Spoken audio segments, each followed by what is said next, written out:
क्या आपने कभी सोचा है कि एक इंसान से सब कुछ छीन लेने के बाद क्या बचता है?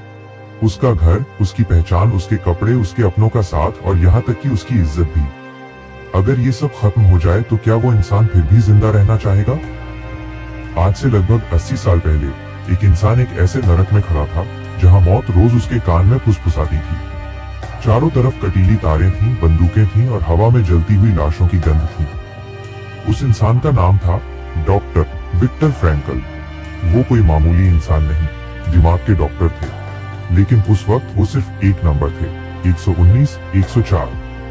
आज की ये कहानी आपको ये सिखाएगी कि जब जिंदगी आपको घुटनों पर ले आए, तब भी आपके अंदर एक ऐसी ताकत होती है जिसे दुनिया की कोई भी ताकत छू तक नहीं सकती। जब विक्टर फ्रैंकल को कंसंट्रेशन कैंप ले जाया गया, तो पहली चीज जो उनके साथ हुई वो थी धक्का। ट्रेन का दरवाजा खुला और उन्हें बाहर धकेल दिया गया। वहां एक गार्ड खड़ा था जो सिर्फ अपनी उंगली से इशारा कर रहा था, बाएं या दाएं। बाएं का मतलब था सीधा, गैस चैम्बर यानी मौत। दाएं का मतलब था काम, यानी कुछ दिन की जिंदगी। और फ्रैंकल को दाएं भेज दिया गया। लेकिन क्या वो सच में जिंदगी थी? उन्हें नंगा किया गया, उनके शरीर के सारे बाल काट दिए गए। उनके पास उनके पूरे जीवन की मेहनत, उनकी रिसर्च की एक किताब थी। उन्होंने एक पुराने कैदी से कहा, मुझे इसे बचाना है। उस कैदी ने हंसकर जवाब दिया, इसका अब यहाँ कोई मोल नहीं है, इसे कचरे में फेंक दो। उसी पल फ्रैंकल को समझ आया कि उनकी पुरानी पहचान मर चुकी है। अब वो एक ऐसे शून्य में थे जहाँ कुछ नहीं बचा था। वहाँ हर अगला पल एक लॉटरी था, क्या आप अगला घंटा जिंदा रहेंगे या नहीं। कैंप में कुछ दिन बीतने के बाद इंसान के अंदर की भावनाएं खत्म होने लगती हैं। फ्रैंकल बताते हैं कि उन्होंने देखा कैसे लोग दूसरों को मरता देखकर भी बिना किसी दुख के अपना सूप पीते रहते थे। वो पूरी तरह सुन्न हो चुके थे। लेकिन फ्रैंकल ने वहां एक अजीब चीज देखी। उन्होंने देखा कि कैंप में दो तरह के लोग मर रहे थे। पहले वो जिनका शरीर कमजोर था और दूसरे वो जो मानसिक रूप से हार मान चुके थे। एक दिन उन्होंने देखा कि उनका एक साथी कैदी सुबह उठकर अपनी सिगरेट पीने लगा। कैंप में सिगरेट का मतलब था पैसा। लोग इसे देकर खाना खरीदते थे। अगर कोई अपनी सिगरेट खुद पीने लगे तो इसका मतलब था कि उसने उम्मीद छोड़ दी है।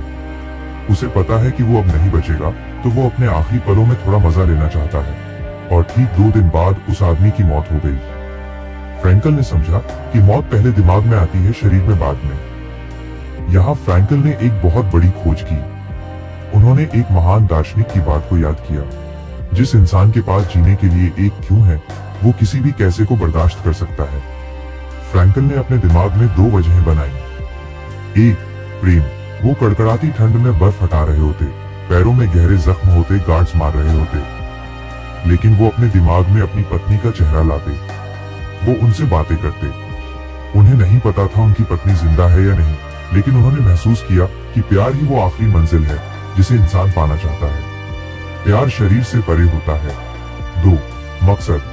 उन्होंने सोचा कि एक दिन वो इस नरक से बाहर निकलेंगे और एक मंच पर खड़े होकर लोगों को बताएंगे कि उन्होंने यहाँ क्या सीखा। उन्होंने अपनी तकलीफ को एक सबक बना दिया। दोस्तों, ये बात हमारी जिंदगी पर भी लागू होती है। अगर आपके पास कोई ठोस वजह है, चाहे वो आपके माता पिता की खुशी हो, आपका कोई सपना हो या किसी की मदद करना हो, तो आप बड़े से बड़े दुख को हंसकर झेल जाएंगे। सबसे बड़ा सच।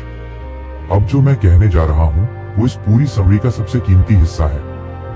फ्रैंकल ने कैंप में देखा कि गार्ड्स कैदियों के साथ जानवरों जैसा बर्ताव करते थे, उन्हें जलील करते थे। लेकिन उन्होंने कुछ ऐसे कैदियों को भी देखा जो खुद भूखे होने के बावजूद अपनी रोटी का आखिरी टुकड़ा किसी और को दे देते थे।